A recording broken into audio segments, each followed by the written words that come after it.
ಸತಾಯಿಷಿ ಪರಮಪೂಜ್ಯ ಡಾಕ್ಟರ್ ಶಿವಕುಮಾರ ಸ್ವಾಮೀಜಿಯವರು ಜಗತ್ತು ಕಂಡ ಒಂದು ಅಚ್ಚರಿ. ನಡೆದಾಡುವ ದೇವರೆಂದೇ ಖ್ಯಾತಿಯಾಗಿರುವ ಶ್ರೀಗಳು ತಾರುಣ್ಯದಲ್ಲಿಯೇ ತಮ್ಮ ವೈಯಕ್ತಿಕ ಜೀವನವನ್ನು ತ್ಯಾಗ ಮಾಡಿ ಸುಮಾರು 80 ವರ್ಷಗಳಿಗೂ ಹೆಚ್ಚು ಕಾಲ ನಿರಂತರವಾಗಿ ಅವಕಾಶವಂಚಿತ ಮಕ್ಕಳಿಗೆ ಜಾತಿ ಮತ ಅಂತಸ್ತುಗಳೆನಿಸದೆ ಅನ್ನದಾಸೋಹದ ಜೊತೆಗೆ ಅಕ್ಷರವನ್ನು ಕಲಿಸಿ ಅವರ ಬಾಳು ಉತ್ತಮ ಮಾರ್ಗದಲ್ಲಿ ಸಾಗಲು ಅಡಿಗಲ್ಲು ಹಾಕಿಕೊಟ್ಟ ಸಿದ್ಧ ಪುರುಷರು ಸಿದ್ಧಗಂಗೆಯ ಪೂಜ್ಯ ಸ್ವಾಮೀಜಿಯವರು. ಡಾಕ್ಟರ್ ಶಿವಕುಮಾರ ಸ್ವಾಮೀಜಿ 1-4-1907 ಮಾಗಡಿ ತಾಲೂಕಿನ ವೀರಾಪುರದಲ್ಲಿ ಹೊನ್ನಪ್ಪ ಪಟೇಲ್ ಮತ್ತು ಗಂಗಮ್ಮ ದಂಪತಿಗಳ ಪುತ್ರನಾಗಿ ಜನಿಸಿದರು. ಪ್ರಾಥಮಿಕ ಶಿಕ್ಷಣವನ್ನು ವೀರಾಪುರ ಮತ್ತು ನಾಗುವಲ್ಲಿಯಲ್ಲಿ ಮುಗಿಸಿದ ಶ್ರೀಗಳು ತುಮಕೂರಿನ ಸರ್ಕಾರಿ ಶಾಲೆಯಲ್ಲಿ ಪ್ರೌಢ ಶಿಕ್ಷಣವನ್ನು ಮುಗಿಸಿದರು. ಬೆಂಗಳೂರು ವಿಶ್ವವಿದ್ಯಾಲಯದಿಂದ ಪದವಿ ಶಿಕ್ಷಣ ಪಡೆದ ಶ್ರೀಗಳು ಆಂಗ್ಲ ಭಾಷೆ ಮತ್ತು ಸಂಸ್ಕೃತ ಭಾಷೆಯಲ್ಲಿ ಅಪಾರ ಪಾಂಡಿತ್ಯ ಹೊಂದಿದ್ದರು. ಬೆಂಗಳೂರಿನ ಗುಬ್ಬಿ ತೋಟದಪ್ಪ ಛತ್ರದಲ್ಲಿದ್ದುಕೊಂಡು ಪದವಿ ವಿದ್ಯಾಭ್ಯಾಸ ಮಾಡುತ್ತಿದ್ದರು. 1930 ಉದ್ದಾನ ಶಿವಯೋಗಿಗಳ ನಂತರದ ಉತ್ತರಾಧಿಕಾರಿ ಸ್ವಾಮಿಗಳಾದ ಶ್ರೀ ಮರುಳಾದ್ಯರ ನಿಧನರಾಗುತ್ತಾರೆ. ಅವರ ಸಮಾಧಿ ಕಾರ್ಯಕ್ರಮಗಳಿಗೆ ಬಂದಿದ್ದ ಮೊದಲೇ ಪರಿಚಯವಿದ್ದ ಶಿವಕುಮಾರ ಸ್ವಾಮಿಗಳ ಕಡೆಗೆ ಉದ್ದಾನ ಶಿವಯೋಗಿಗಳ ನೋಟ ಹರಿಯುತ್ತದೆ. ತಕ್ಷಣವೇ ಉದ್ದಾನ ಶಿವಯೋಗಿಗಳು ಶಿವಣ್ಣನೇ ತಮ್ಮ ಮುಂದಿನ ಉತ್ತರಾಧಿಕಾರಿ ಎಂದು ಘೋಷಿಸುತ್ತಾರೆ. ಹೀಗೆ ಸನ್ಯಾಸಿಯಾದ ಶಿವಕುಮಾರ ಸ್ವಾಮಿಗಳು ತಮ್ಮ ಸನ್ಯಾಸ ಧರ್ಮಗಳನ್ನು ಪಾಲಿಸುತ್ತಲೇ ಪದವಿ ಮುಗಿಸಿ ನಂತರ 1930 ತಮ್ಮ ಯೌವನಾವಸ್ಥೆಯಲ್ಲಿಯೇ ವಿರಕ್ತಾಶ್ರಮ ದೀಕ್ಷೆ ಪಡೆದು ಸಿದ್ಧಗಂಗಾ ಕ್ಷೇತ್ರ ಪ್ರವೇಶಿಸಿದರು. ಅಂದಿನಿಂದ ಸಿದ್ಧಗಂಗಾ ಮಠದಲ್ಲಿ ಹೊಸ ಬೆಳಕು ಮೂಡಿತು.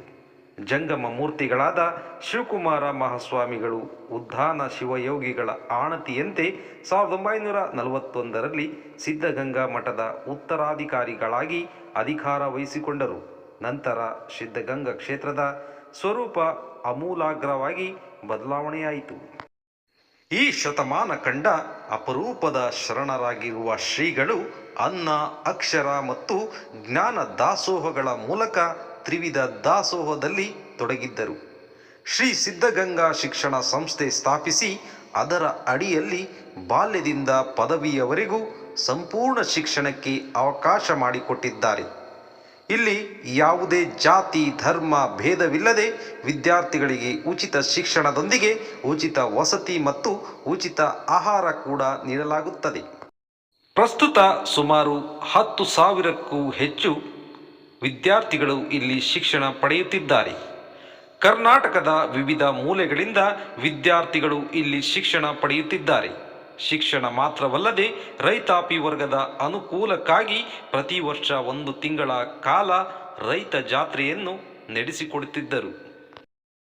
ಸಮಾಜದ ಯಾವುದೇ ಪ್ರಖ್ಯಾತಿ ಪುರಸ್ಕಾರಕ್ಕೆ ಆಸೆ ಪಡದೆ ಮುನ್ನಡೆದರು. ಅವರ ಕಾರ್ಯಕ್ಕೆ ಋಣಭಾರ ಸಲ್ಲಿಸುವ ಹೊಣೆ ಸಮಾಜದ್ದು. ಶ್ರೀಗಳ ಸಮಾಜಮುಖಿ ಜೀವನಕ್ಕೆ ಪದ್ಮಭೂಷಣ, ಕರ್ನಾಟಕ ರತ್ನ ಮುಂತಾದ ಪ್ರಶಸ್ತಿಗಳು ಒಲಿದು ಬಂದಿವೆ. 1965 ಕರ್ನಾಟಕ ವಿಶ್ವವಿದ್ಯಾಲಯದಿಂದ ಡಾಕ್ಟರೇಟ್ ಗೌರವ ಕೂಡ ಪಡೆದಿದ್ದಾರೆ. ಶ್ರೀಗಳ ಶಿಕ್ಷಣ ಕ್ಷೇತ್ರಕ್ಕೆ ಮತ್ತು ಸಮಾಜಕ್ಕೆ ನೀಡಿದ ಕೊಡುಗೆಯನ್ನು ಪರಿಗಣಿಸಿ ಭಾರತ ರತ್ನ ಪ್ರಶಸ್ತಿ ನೀಡಬೇಕು ಎಂಬುದು ಇಡೀ ಕನ್ನಡ ಜನತೆಯ ಬಯಕೆ. 2016 ಶ್ರೀಗಳ ಆರೋಗ್ಯದಲ್ಲಿ ಏರುಪೇರು ಆಗಲು ಶುರುವಾಯಿತು. ಜಾಂಡೀಸ್, ನ್ಯುಮೋನಿಯಾ ಮುಂತಾದ ಹಲವು ಇನ್ಫೆಕ್ಷನ್ಗಳಿಂದ ಬಳಲಿದ ಶ್ರೀಗಳು ನಂತರ 1 ವರ್ಷದೊಳಗೆ ಚೇತರಿಸಿಕೊಂಡರು. 2018 ಡಿಸೆಂಬರ್ನಲ್ಲಿ ಲೀವರ್ ಸೋಂಕಿಗೆ ತುತ್ತಾದ ಶ್ರೀಗಳು ಲಿವರ್ ಬೈಪಾಸ್ ಶಸ್ತ್ರಚಿಕಿತ್ಸೆಗೆ ಒಳಪಟ್ಟರು. 2019 ಜನವರಿಯಲ್ಲಿ ಶ್ವಾಸಕೋಶ ಸಮಸ್ಯೆಯಿಂದ ಬಳಲಿದ ಶ್ರೀಗಳು ಚೆನ್ನೈನ ಆಸ್ಪತ್ರೆಗೆ ದಾಖಲಾಗಿ ಹಿಂತಿರುಗಿದರು. ಶ್ರೀಗಳು ಜನವರಿ 21, 2019 ಮಧ್ಯಾಹ್ನ ಇಹಯಾತ್ರೆ ಮುಗಿಸಿದರು. ಶ್ರೀಗಳು ದೈಹಿಕವಾಗಿ ದೂರವಾದರೂ ತಮ್ಮ ಕಾರ್ಯಗಳ ಮೂಲಕ ಸದಾ ಬೆಳಗುತ್ತಾರೆ. ಲಕ್ಷಾಂತರ ವಿದ್ಯಾರ್ಥಿಗಳ ಸ್ಮೃತಿ ಪಟಲದಲ್ಲಿ ಜ್ಞಾನವಾಗಿ, ಸಾವಿರಾರು ಭಕ್ತರ ಹೃದಯದಲ್ಲಿ ಅರಿವಿನ ಜ್ಯೋತಿಯಾಗಿ ಅದಮ್ಯವಾಗಿ ಅನಂತಕಾಲ ಬೆಳಗುತ್ತಾರೆ.